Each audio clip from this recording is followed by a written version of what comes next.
Well, hello and welcome to Binge Watch, the podcast where we take a look at the hottest new TV and film releases on streaming television platforms. I'm Hannah Fernando, the group editor of Woman and Home magazine. And I'm Ian McEwan, writer on TV and Satellite Week, TV Times and What's on TV magazines. And today we're looking at the new releases that will be available on Friday the 30th of January 2026, including, a new Netflix rockumentary series about Take That, and ITVX true crime serial killer drama Devil in Disguise, John Wayne Gacy.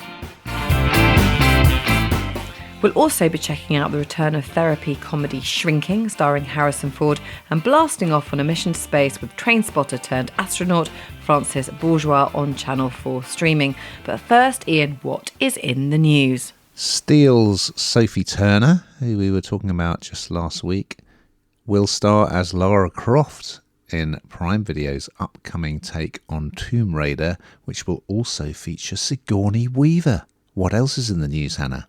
And good news for Oscars fans, as free-to-air coverage of this year's Academy Awards, hosted by Conan O'Brien on Sunday the 15th of March, will indeed be available on ITV1 and ITVX. Oh, it's too late for me. I shall be in bed even before it starts. We've got some good stuff for you, and again, some good variety for you this week. We're going to start on ITV1 and ITVX with true crime drama Devil in Disguise, John Wayne Gacy. And here's a clip. Police looking for John Gacy. Kid's missing. Reported last seen with you. Yeah, I don't know who that is.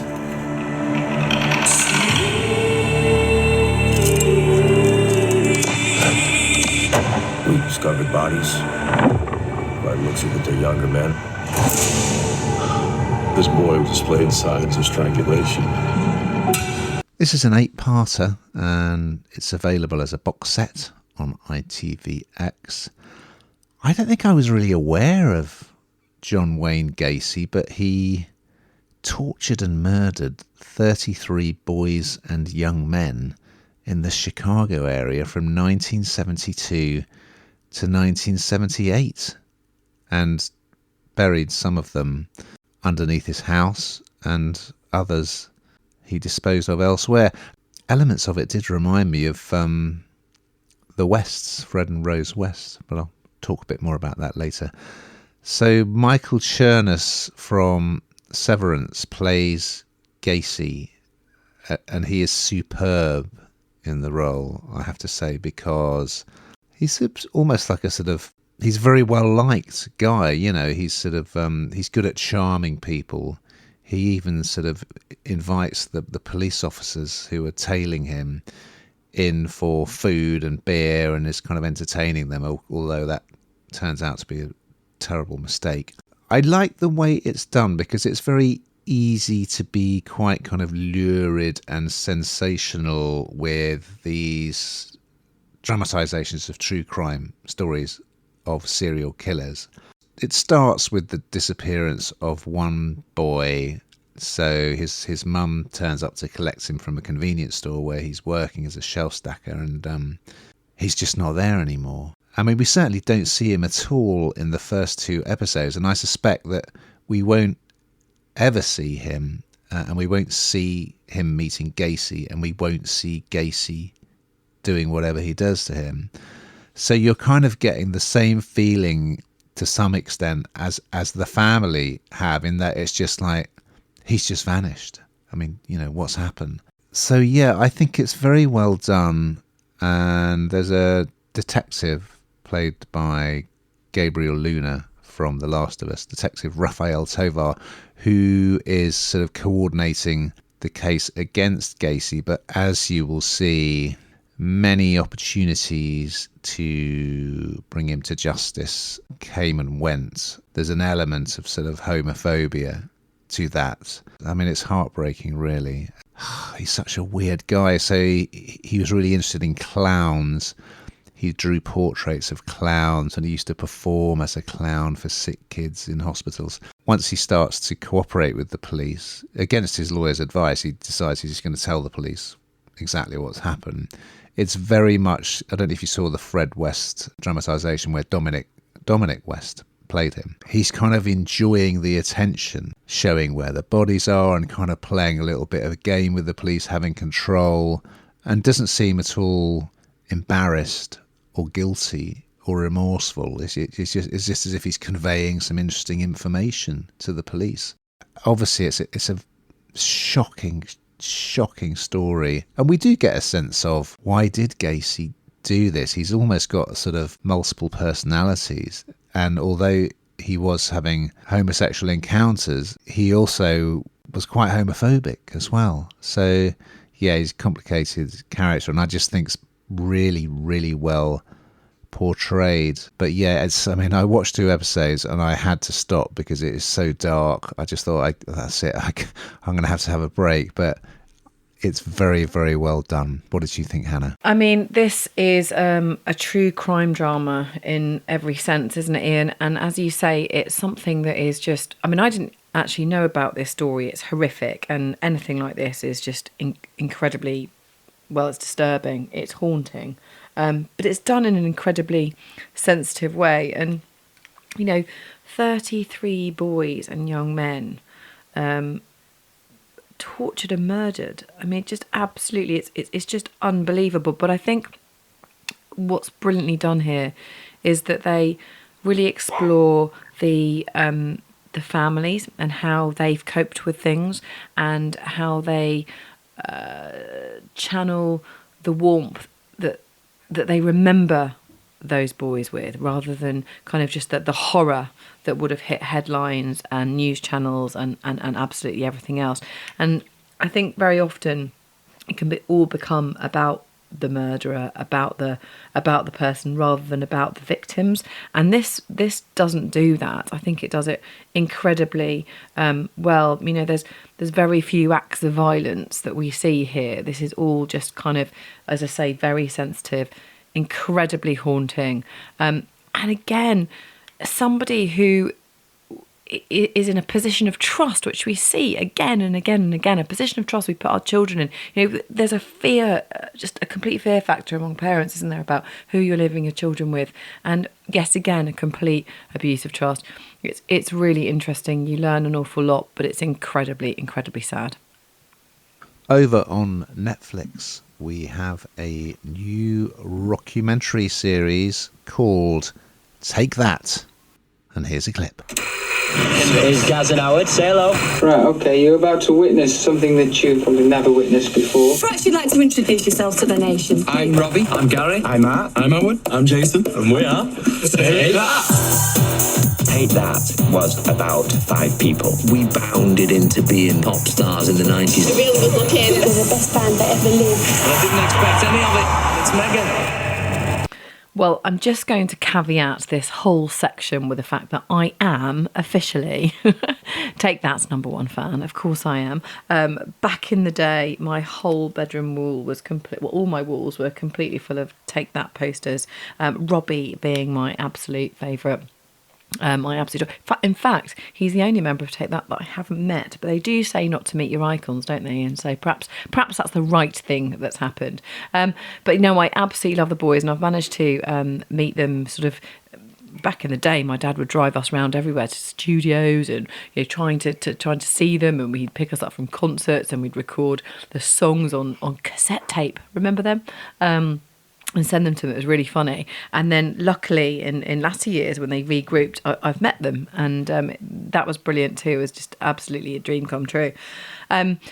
So this is a documentary, and you and I, Ian, are both big fans of music documentaries, and I think everybody will be of this, because as always, you don't need to be a fan of the music, because you learn so much, and actually all of Take That's music is very easy to listen to, isn't it? And this is a story by them, and I think all of them feel that this is the first story that's in their own voice, that they've been able to sort of be reflective over, and a very true version of how they felt over the years. And one of the things that I like about this is that a lot of documentaries, particularly around young bands, girl or boy, or young actors, there's that child star type it wasn't good. There were times when they felt sort of, Gary says he was just sort of making music. The pressure on him to write the music in the early days was absolutely huge. And it's sort of a money-making machine, I suppose. And whilst they acknowledge that, sort of, it's not a massive moan fest. In fact, I think all of them have come together, in their 50s now. I think Howard is 57, and reflected on this time and look back, and they're incredible friends, and I think that really, really shines through. And the interesting thing is, I always thought that Gary wrote everything, but in latter years, that's absolutely not the case. And the pressure on one person, he was the singer. They all tried to have a go. It absolutely documents when Robbie left, and you remember the Samaritan Lines opened. Remember when they broke up as a band, the Samaritan Lines were open. People were beside themselves. But when you're launched into that level of fame at such a young age, to still be here, 35 years on, and still performing and still making music and still massively popular with sellout stadiums, they've done something right, haven't they? And they're just a nice bunch of lads. What did you think, Ian? Well, I should preface my comments by revealing that Back for Good is my go-to karaoke choice. Some of Gary Barlow's songs are absolute bangers. Well, I've only watched episode 1 and I absolutely loved it. It was superb. And it's interesting that, so the young Gary Barlow, he's quite kind of earnest, isn't he? So he was sitting away in his bedroom writing songs and recording himself, and then sending letters and cassettes out to record labels. And one person replied, and that was the man who turned out to be their manager. And basically he said, I'm going to put a boy band around you as a vehicle for you, Gary. And of course, that was kind of the seeds, in a way, of what would come later, because they were effectively kind of backing dancers to some extent. And weirdly, he decided that he would promote them just in gay clubs, which I thought, well, that's an unusual choice. And there's that bizarre early video, where kind of food is smeared all over them and someone's kind of mopping their bare bottoms. Do you remember that one? Quite weird, isn't it? But anyway, I think they come across as really nice guys, especially lovely Mark. Although you feel like Robbie is kind of like the Gazza of the band. You can tell that, he puts on this larger than life, kind of very much attention seeking kind of persona, because he's much younger, and but clearly hugely talented. And they talk about the fact that, he could easily be the front man because he's just so good on stage. He just commands the stage. And even though I think Mark got to sing a number 1 single and Robbie got to sing one, you could tell, especially Robbie, sooner or later. And this is the week, of course, when he's become the most successful UK artist in terms of albums, hasn't he? Number 1 albums. So he did go on to great things. But yes, funnily enough, while Gary was fretting away about, I've got to write a really good single, they actually broke through with a cover version of a 1975 disco track. It only takes a minute, girl. Absolutely fascinating. I really like the way it's done, with a lot of kind of graphics that are as if they're from like a fan's scrapbook, aren't they? And as you say, so much footage that they just took of each other when they were on tour and just living this incredible life. Like Robbie was saying, he'd never even been abroad, and suddenly he was going all around the world with his mates, So it's a great story, and I am now working on Patience to be my backup go-to karaoke song. Over on Channel 4 streaming, we have a new documentary called Francis Bourgeois, Mission to the Moon. And here's a clip. I'm about to experience zero gravity. Something I have dreamt of my whole life. This is it. Everything I have ever learnt about moving my body on Earth is about to change. I don't really do social media, Hannah. You won't be surprised to hear. So I had totally missed out on the fact that this guy called Francis Bourgeois, that's not his, he was actually born Luke Nicholson, is a sort of TikTok and Instagram sensation with millions of followers, and basically he's a train spotter, and he posts videos about his love of trains. And so, yeah, I was completely unaware of him, and I was lucky enough to get to interview him about this 2-part series in which, so although he's always loved trains, it's narrated by Stephen Fry, by the way, he's also always wanted to be an astronaut. That was like his childhood dream. So, of course, some canny TV producers thought, well, why don't we send him on a mission to realise his boyhood dream? So off he goes. Well, he puts a post out on social media about wanting to do this. And who should respond but the British astronaut Tim Peake? Yes. Who's a great guy. Yeah, so he helps him undergo some training. Oh dear. So he goes in a centrifuge, which looks absolutely terrifying. That doesn't go too well. You'll see what happens there. He experiences zero gravity. Again, there are some issues.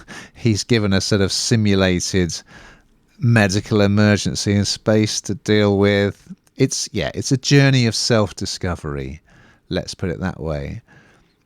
But what I will say is this young lad, he's so delightful. He's got no sides to him. Like, we live in an age where, you know, a lot of people are just constantly very ironic all the time. Richard Ayoade, I'm talking about you. Whereas this guy, he's just absolutely authentically himself, and he's so unabashedly enthusiastic about his passions, you know, about trains and about space. And you cannot fail to be won over by him. He is a one-off, I tell you. He's just an absolute delight. And he's also very articulate. He's very knowledgeable. So this is something really different. But I would recommend it, even if you're not interested in space travel and you're not interested in trains, you're still going to, I think you will absolutely love it, and you will love him. And I think, you know, after this, I'm pretty sure we're going to see quite a lot more of this young man. What did you think, Hannah? I'm sure you always wanted to be an astronaut, and yet somehow you got sidetracked into publishing, didn't you? For me, this was great. I really enjoyed it, and I didn't think I would. I mean, I think you've touched on this really, but social media is just full of people. You know, it's me, isn't it? Brag book. You know, look at me, look what I can do. We've all got friends. We've all probably done it, to be honest with you. Some unwittingly and others definitely not. But it's all about look at me. That's the whole premise of social media, isn't it, these days? Getting that like. And so with millions of followers on TikTok, the idea that Luke Nicholson is anything other than that is really quite surprising. So he has been fascinated, as you say, by space exploration, and this incredible opportunity comes up, and he's such a likeable lad. He's so grateful in a massively entitled world that we live in. It's just lovely to see. I mean, the idea that he's received a message from Tim Peake, I mean, what a legend. And with his help to undergo, you know, some of the most challenging astronaut training. He talks about, you know, relieving his whole contents of his stomach all over his face, and, you know, I think he blacks out at one point from the training. It was absolutely incredible. But his enthusiasm is completely infectious, and I really, really enjoyed it. So the idea, you know, when I first looked at this, I thought, Trainspotter come astronaut, I'm not sure this one's for me, actually. Glad you're reviewing it, Ian. I thought it was great. Really, really nice. And such a nice lad. So nice to see someone so, in inverted commas, normal. Agreed. And let it be known that I do not want to go into space. We're going to finish over on Apple TV, as it is now known, with the return of the comedy Shrinking. And here's a clip. Ta-da! The goat is back. Oh, thank God. There he is. Alice is going to be heading off to college soon. I'm going to play soccer in Connecticut! How you dealing with it? All I want is for her to live with me until I die peacefully. And then she can go off and make whatever mistakes a young woman in her 70s might make. Well, that sounds healthy. Yes, so Shrinking. Apple TV. It's a comedy. There are 11 episodes, and this is the third series. And I do think it's probably worth catching up on the previous series if you can. You'll catch up anyway, but it sort of sets the scene, if you like. And I mean, for it to be commissioned for a third series, it had to do something differently, because I think in the first series you've got Jason Segal, who he's this very maverick therapist. He's a bit of a Wally. It's kind of the parts, he plays, I know. And he plays the part of this therapist, Jimmy Laird. And he's just not very credible. So in the first series, I think if they were just to continue down that line, he's lost his wife very early. And he's incredibly, as you would be, he's devastated. He's got to bring up his family. Really, really tough.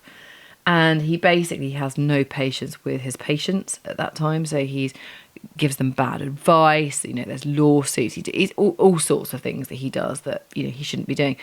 And then I think it sort of runs out of steam, and you can see why the writers, the producers had to do something a bit different. So, and this season is different. It is really quite funny in places. It's very, I would use the word heartwarming.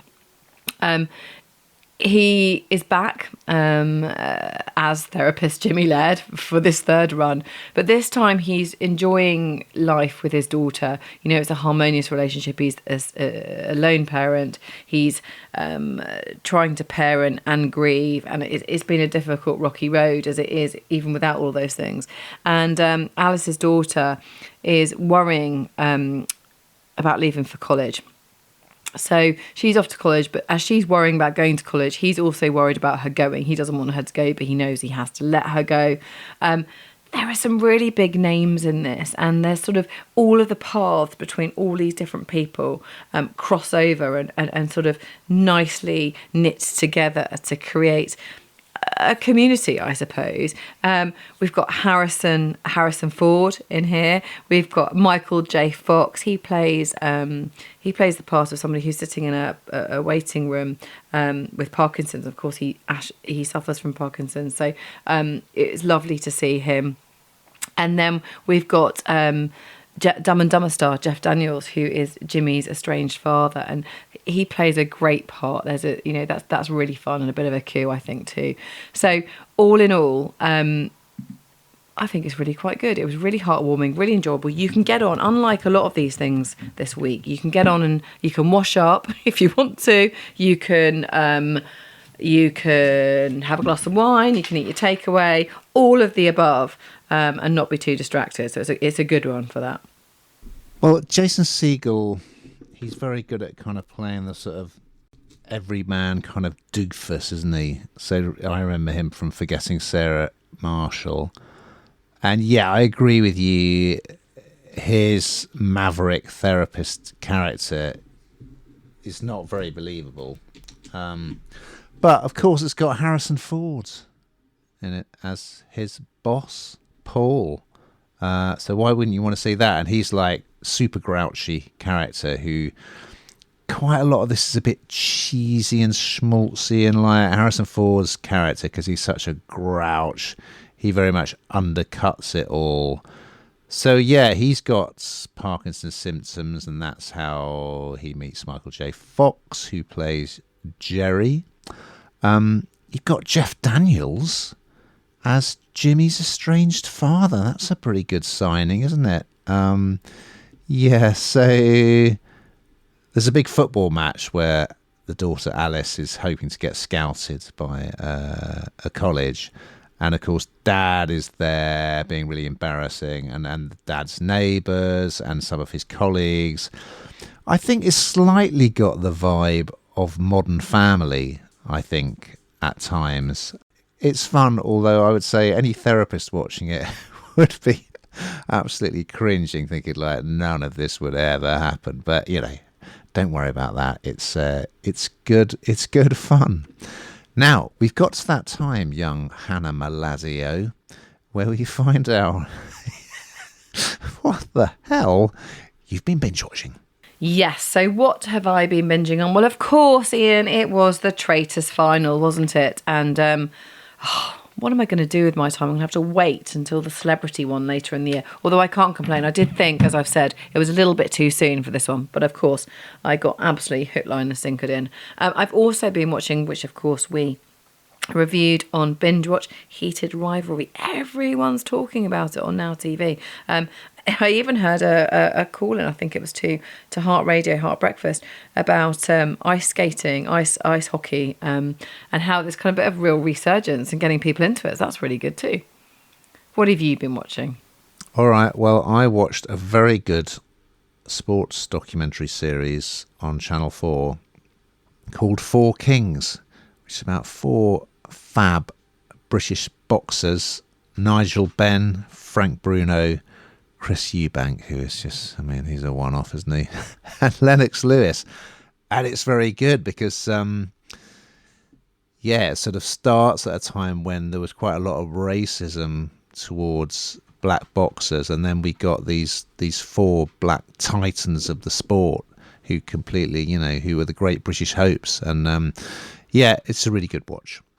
Now, we've just got time to look ahead to next week's offerings. So what's on the agenda, Brenda?